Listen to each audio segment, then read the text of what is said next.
Hello again. So far, we've explored Book 1, which showed us we're under a moral law that we can't keep, and Book 2, which explained the shocking Christian claim that God invaded in the person of Jesus to rescue us. That brings us to Book 3, Christian Behavior. This is the So What section. If you believe all that, how are you now supposed to live? Lewis starts with a great analogy. He says thinking about morality is like thinking about a fleet of ships. For the voyage to be a success, three things have to go right. First, the ships can't collide with each other. This is social morality: fair play, honesty, being good to others. Second, each ship must be seaworthy. This is private morality, the state of your inner character. Third, the fleet has to know where it's going. This is the purpose of life, why we're here at all. Most people only think about the first one, but Lewis says you can't ignore the other two. What's the good of telling ships not to collide if they're all leaky and sinking? And how can they avoid colliding if they don't have a shared destination? So, how do we keep the ship of our character in good working order? Lewis looks at the 4 cardinal virtues that people have known about for centuries. Prudence, this is just practical common sense, thinking ahead about what you're doing. Temperance, this doesn't just mean not getting drunk, it's about not overindulging in any pleasure, knowing when enough is enough. Justice, this is about fairness, honesty, and keeping promises.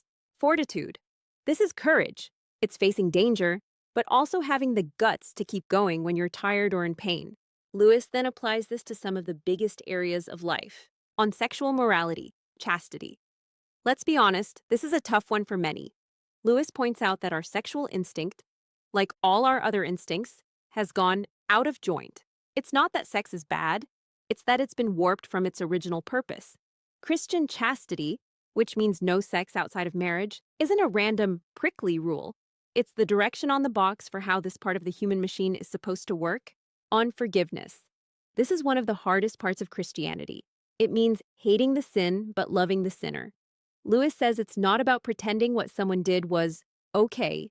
It's about wishing them well and wanting them to be healed, even if they hurt you. Why? Because that's exactly what we hope God will do for us. On pride, the great sin.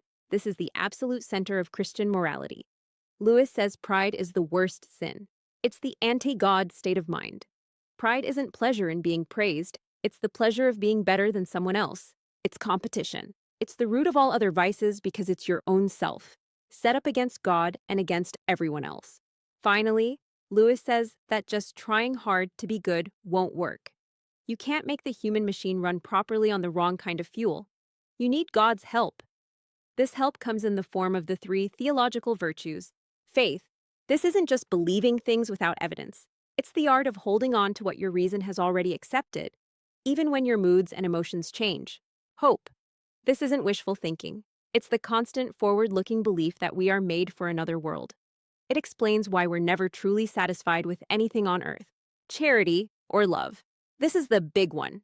In Christian terms, charity isn't just giving to the poor. It's love, a deep, selfless desire for the good of another. It's not a feeling. It's a verb. The amazing secret, Lewis says, is that if you act as if you love someone, you will eventually come to feel love for them. So, the goal of Christian morality isn't just to be a good person so you can get a reward. The goal is transformation. It's about turning the human machine into a new kind of being, a little Christ, that can run on God's own power. And that's the roadmap for the Christian life. Thanks for tuning in.